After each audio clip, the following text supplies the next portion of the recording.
അന്ന് രാത്രി ഉറങ്ങാൻ കിടന്നിട്ടും രാഘവന് ഉറക്കം വന്നില്ല. അയാളുടെ മനസ്സിൽ നിറയെ ശാലിനിയെക്കുറിച്ചുള്ള ചിന്തകളായിരുന്നു. മുൻപൊക്കെ തൻ്റെ ഭാര്യയായിരുന്നു പറമ്പിലെ കൃഷിക്കാര്യങ്ങളിലൊക്കെ തന്നെ സഹായിച്ചിരുന്നത്. ഭാര്യ കിടപ്പിലായതോടെ പിന്നെ ശാലിനി തന്നെ സഹായിക്കാൻ തുടങ്ങി. എന്തായാലും അവൾ കൂടെയുള്ളത് പലതരത്തിലും തനിക്ക് ഒരു സഹായം തന്നെയാണ്. പലതരത്തിലും എന്ന് പറഞ്ഞാൽ പലതരത്തിലും. പിന്നെ അവളിപ്പോൾ കുറേ കാലങ്ങൾക്ക് ശേഷമാണ് മനസ്സിലെ ഒരാഗ്രഹം പറഞ്ഞത്. അത് എന്തായാലും നടത്തി കൊടുക്കണം. അതിൻ്റെ കൂടെ ചുളവിൽ തൻ്റെ കാര്യവും സാധിക്കണം. ഇവിടെ ഇപ്പോൾ ഇതൊക്കെ ആരറിയാനാണ്? ശാലിനിയും ആരോടും പറയില്ല.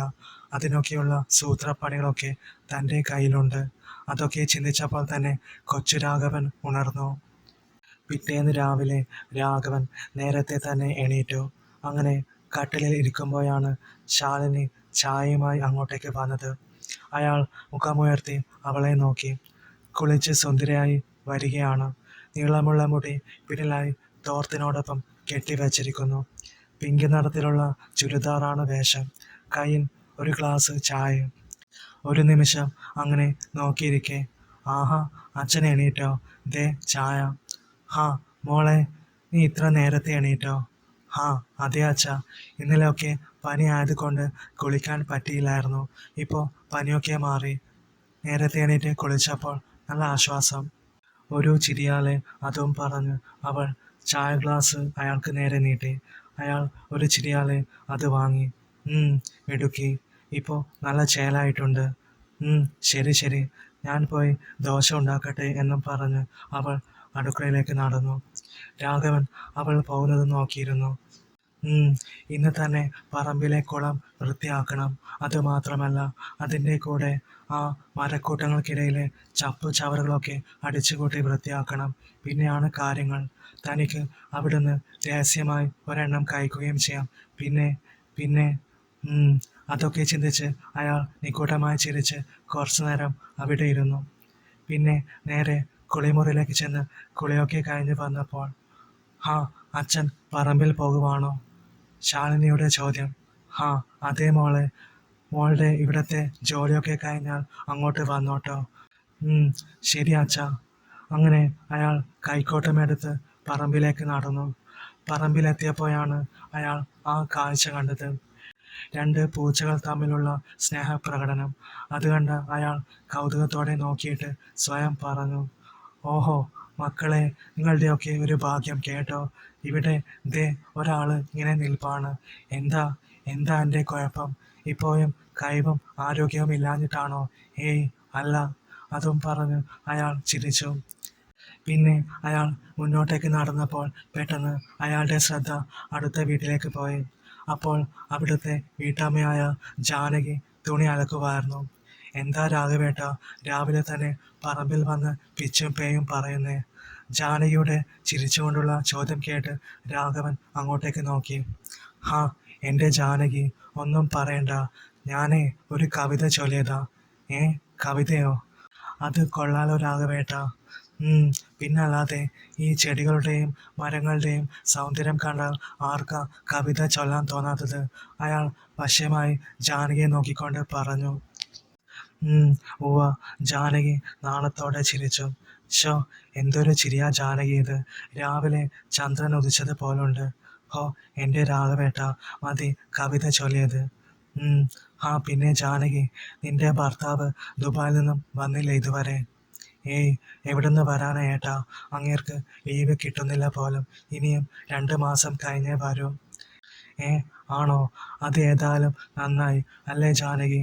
അയാളുടെ ചോദ്യം കേട്ടതും ജാനകി നാണത്തോടെ ചിരിച്ച് മുഖം താഴ്ത്തി. എന്നിട്ട് പറഞ്ഞു, എന്ത് നന്നായെന്ന രാഘവേട്ട, മനുഷ്യനിവിടെ ബോറടിച്ച് മതിയായി. ആണോ ജാനകി? ബോറടിയൊക്കെ നമുക്ക് മാറ്റാമെന്നേ. അതും പറഞ്ഞ് അയാൾ ഒരു കണ്ണിറുക്കി കാണിച്ചു.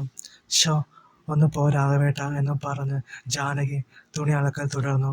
അപ്പോൾ ശരി, കാണാട്ടോ എന്നും പറഞ്ഞ് അയാൾ കൈക്കോട്ടമെടുത്ത് നടന്നു. അതൊരു വിശാലമായ പറമ്പായിരുന്നു. കുറച്ചങ്ങോട്ട് മാറിയാണ് കുളം ഉള്ളത്. അയാൾ അങ്ങോട്ടേക്ക് നടന്നു. അങ്ങനെ കുളത്തിനടുത്തെത്തി. അവിടെ മൊത്തം ചൊറിയൻ തുമ്പായിരുന്നു. അയാൾ അതെല്ലാം കിളച്ച് ഒരു ഭാഗത്തേക്ക് ഇട്ടു. പിന്നെ പെട്ടെന്ന് തിരിയാൻ നോക്കിയ അയാൾ അതിലേക്ക് വീണു. ആ വീഴ്ചയിൽ അയാളുടെ മുണ്ട് ഊരിപ്പോയിരുന്നു. അയാളുടെ കാലൊക്കെ ചൊറിയാൻ തുടങ്ങി. ചേട്ടാ, ഇത് വല്ലാത്ത നാണക്കേടായി പോയല്ലോ. അയാൾ പിറുപിറുത്തുകൊണ്ട് മുണ്ട് വലിച്ചെടുക്കാൻ നോക്കിയെങ്കിലും അത് അവിടെ കുടുങ്ങിക്കിടന്ന് കീറിപ്പോയി. മാത്രവുമല്ല, ചൊറിഞ്ഞിട്ട് നിൽക്കാനും പറ്റാത്ത അവസ്ഥയായിരുന്നു അവിടെ. പിന്നെ ഒന്നും നോക്കിയില്ല. അയാൾ അവിടുന്ന് ഒറ്റ ഓട്ടം വെച്ച് കൊടുത്തു. പിന്നെ അടുത്തുള്ള വാഴക്കൂട്ടങ്ങളുടെ ഇടയിലേക്ക് കയറി. അവിടുന്ന് 2 വാഴയിലയും പറിച്ച് മറച്ചു. അപ്പോഴും ചൊറിച്ചിൽ മാറിയിട്ടുണ്ടായിരുന്നില്ല. ചൊറിച്ചിൽ കൂടിയപ്പോൾ അയാൾ വീണ്ടും അവിടുന്ന് ഓടി. പെട്ടെന്നാണ് രാഘവൻ ഓടി വരുന്നത് ജാനകിയും കണ്ടത്. അവൾ അന്തം വിട്ട് നോക്കി നിന്ന് പോയി. ഇതെന്താ രാഘവേട്ട, എന്ത് പറ്റി? പുതിയ ഫാഷനാണോ? എന്തായാലും കൊള്ളാട്ടോ. അതും പറഞ്ഞ് ജാനകി അവിടെ നിന്ന് പൊട്ടിച്ചിരിക്കാൻ തുടങ്ങി. അത് കേട്ട് അയാൾ ഒന്ന് ചമ്മി. മറുപടി പറയാൻ പറ്റാത്ത അവസ്ഥയായതിനാൽ അയാൾ വീട് ലക്ഷ്യമാക്കി ഓടി. അങ്ങനെ വീടെത്തിയപ്പോൾ അയാൾ ഉറക്കെ വിളിച്ചു, മോളെ, ശാലുമോളെ, വാ, ഒന്ന് വേഗം വാ മോളെ. ഏ, എന്താ അച്ഛാ? അച്ഛനെന്താ വിളിച്ചു കൂവുന്നേ? ഇത്ര പെട്ടെന്ന് പണി കഴിഞ്ഞോ? അവൾ പിന്നാമ്പുറത്തേക്ക് ഇറങ്ങി വരവേ ചോദിച്ചു. അപ്പോഴാണ് അവൾ അത് കണ്ടത്. അച്ഛൻ്റെ കോലം കണ്ട് അവൾ ആകെ മൊത്തമായി നോക്കിയപ്പോൾ അവൾക്ക് ചിരി പൊട്ടി. അവൾ പൊട്ടിച്ചിരിക്കാൻ തുടങ്ങി. ഹാ മോളെ, മതി മതി, ചിരിച്ചത് മതി. അത് കേട്ട് ശാലിനി ചിരി അടക്കാൻ പ്രയാസപ്പെട്ടുകൊണ്ട് ചോദിച്ചു, അല്ല, ഇതെന്ത് പറ്റിയതാ അച്ഛാ? എന്താ ഈ വേഷത്തിൽ? മോളെ, കുളക്കരയിലെ ചൊറിയൻ തുമ്പ വെട്ടിയിട്ട കൂമ്പാരത്തിലേക്ക് ഞാനൊന്ന് വീണു. എൻ്റെ തുടയൊക്കെ ചൊറിഞ്ഞിട്ട് വയ്യ. നീ ആ വെളിച്ചെണ്ണ എടുത്തു കൊണ്ട് വന്നേ. അത് കേട്ടപ്പോൾ ശാലിനി വേഗം അകത്ത് ചെന്ന് വെളിച്ചെണ്ണയുമായി വന്നു. രാഘവൻ അവിടെ മുറ്റത്തിട്ടിരിക്കുന്ന ചെറിയ കസേരയിലിരുന്നു. ശാലിനി അയാൾക്ക് നേരെ എണ്ണ നീട്ടി. അയാൾ അത് വാങ്ങി. ഹാ, ഇനി മോള് പോയിക്കോ, അച്ഛൻ എണ്ണ തേച്ച് പിടിപ്പിക്കട്ടെ. ശരി അച്ഛാ എന്നും പറഞ്ഞ് അവൾ ചിരി അടക്കി പിടിച്ചുകൊണ്ട് അകത്തേക്ക് പോയി. അയാൾ ചുറ്റുമൊന്ന് കണ്ണോടിച്ചു. ആരും ശ്രദ്ധിക്കുന്നില്ല എന്ന് ഉറപ്പ് വരുത്തി വാഴയില 2 മാറ്റി. എന്നിട്ട് വേഗം എണ്ണ തേച്ച് പിടിപ്പിക്കാൻ തുടങ്ങി. അതിനുശേഷം വേഗം കുളിമുറിയിലേക്ക് ഓടി. അങ്ങനെ കുറച്ച് സമയം കഴിഞ്ഞപ്പോൾ രാഘവൻ കുളിയൊക്കെ കഴിഞ്ഞ് പുറത്തേക്ക് ഇറങ്ങി. അപ്പോൾ ശാലിനി അടുക്കളയിൽ നിന്നും കടലക്കറി ഉണ്ടാക്കുമായിരുന്നു. ഹാ, ഇപ്പോൾ എങ്ങനെയുണ്ട് അച്ഛാ? അവളുടെ ചോദ്യം. ഹാ, കുഴപ്പമില്ല മോളെ. ഇന്നെന്താ കഴിക്കാനുണ്ടാക്കിയേ? ദോശയും കടലക്കറിയും അച്ഛാ. ഹാ, അച്ഛനിപ്പോൾ വരാട്ടോ. അതും പറഞ്ഞ് അയാൾ പയ്യെ പയ്യെ നടന്ന് മുറിയിലേക്ക് പോകുന്നത് കണ്ടപ്പോൾ അവൾക്ക് ചിരി വന്നു. പെട്ടെന്ന് അയാൾ തിരിഞ്ഞു നോക്കാതെ തന്നെ പറഞ്ഞു, ഹാ, മോള് ചിരിക്കുവാല്ലേ? ചിരിച്ചോ ചിരിച്ചോ, ചിരിയൊക്കെ ഞാൻ മാറ്റിത്തരുന്നുണ്ട് കേട്ടോ. അത് കേട്ടതും ശാലിനി ഒന്ന് ഞെട്ടി. അച്ഛന് മനസ്സിലായല്ലോ. ഞാൻ ചിരിക്കുന്നൊന്നുമില്ല അച്ഛാ എന്നും പറഞ്ഞ് അവൾ വേഗം തിരിഞ്ഞു നിന്ന് ജോലി തുടർന്നു. അങ്ങനെ അയാൾ വേഷം മാറി വന്നപ്പോഴേക്കും അവൾ ഭക്ഷണമെല്ലാം തീന്മേശയിൽ റെഡിയാക്കി വെച്ചിട്ടുണ്ടായിരുന്നു. വാ, അച്ഛനിരിക്ക്. അച്ഛന് ചായ വേണോ അതോ വെള്ളം മതിയോ? ചായ വേണ്ട മോളെ, വെള്ളം മതി. അങ്ങനെ അവർ ഫുഡ് കഴിക്കാൻ തുടങ്ങി. മോളെ, മോളുടെ ആഗ്രഹം സാധിച്ചു തരാൻ പറ്റിയില്ല കേട്ടോ. എന്താ അച്ഛാ? അല്ല, മോള് പറഞ്ഞായിരുന്നില്ലേ കുളത്തിലെ പായലൊക്കെ വൃത്തിയാക്കാൻ? അത് സാരമില്ല അച്ഛാ, നമുക്ക് നാളെ വൃത്തിയാക്കാം. ശരി മോളെ, പക്ഷെ അവിടെ നിറയെ ചൊറിയൻ തുമ്പുണ്ട്, സൂക്ഷിക്കണം. അതൊക്കെ നമുക്ക് വൃത്തിയാക്കാം അച്ഛാ. നാളെ ഞാനും കൂടെ പറമ്പിലേക്ക് വരാട്ടോ. അവൾ അത് പറഞ്ഞതും അയാൾ മുഖമുയർത്തി അവളെ നോക്കി. എന്നിട്ട് ഒരു ചിരിയാലെ പറഞ്ഞു, ശരി മോളെ, നാളെ മോളും കൂടെ വാ, അതാ നല്ലത്. ഇതിങ്ങനെ നീട്ടി വെക്കേണ്ട, പെട്ടെന്ന് ചെയ്യണം. ഒരു ചിരിയാലെ അയാൾ അങ്ങനെ പറഞ്ഞതും അവൾ പറഞ്ഞു, അതെ അച്ഛാ, എന്നിട്ട് വേണം എനിക്ക് നീന്തൽ പഠിക്കാൻ. ഹാ, അതൊക്കെ അച്ഛൻ പഠിപ്പിക്കാം മോളെ. അയാൾ ചിരിച്ചു. അല്ല, എന്നാലും മോൾക്ക് ഇങ്ങനെ പെട്ടെന്ന് നീന്തൽ പഠിക്കണമെന്ന് ആഗ്രഹം വരാൻ എന്താ കാര്യം? അയാളുടെ ചോദ്യം കേട്ടതും അവൾ ചിന്തിച്ചു. താൻ അന്ന് വായിച്ച ആ പുസ്തകത്തിലെ ഒരു കഥ.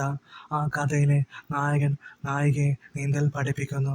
പിന്നെ അതിനുശേഷമുള്ള കാര്യങ്ങളും. പക്ഷെ അന്ന് നായികയ്ക്ക് നീന്തൽ പഠിക്കാനാവാത്തതിനാൽ അത് അവിടെ വെച്ച് നിർത്തുകയും പിന്നീട് ഒരു സാഹചര്യത്തിൽ അവൾ പുഴയിൽ വീണ് കഥ തീരുന്നു. ആ ഒരു കഥയാണ് തൻ്റെ മനസ്സിൽ നീന്തൽ പഠിക്കണമെന്ന ആഗ്രഹമുണ്ടാക്കിയത്. പക്ഷേ ആ പുസ്തകത്തിനെ പറ്റിയും കഥയെപ്പറ്റിയും അച്ഛനോട് പറയാൻ അവൾക്ക് പറ്റില്ലായിരുന്നു.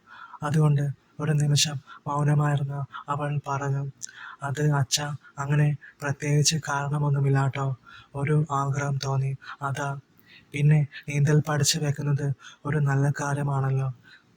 അതെ മോളെ, തീർച്ചയായും അത് നല്ല കാര്യമാണ്." അതും പറഞ്ഞ് അയാൾ ചിരിച്ചു. അയാളുടെ ചിരി കണ്ട് അവൾ സംശയത്തോടെ നോക്കി.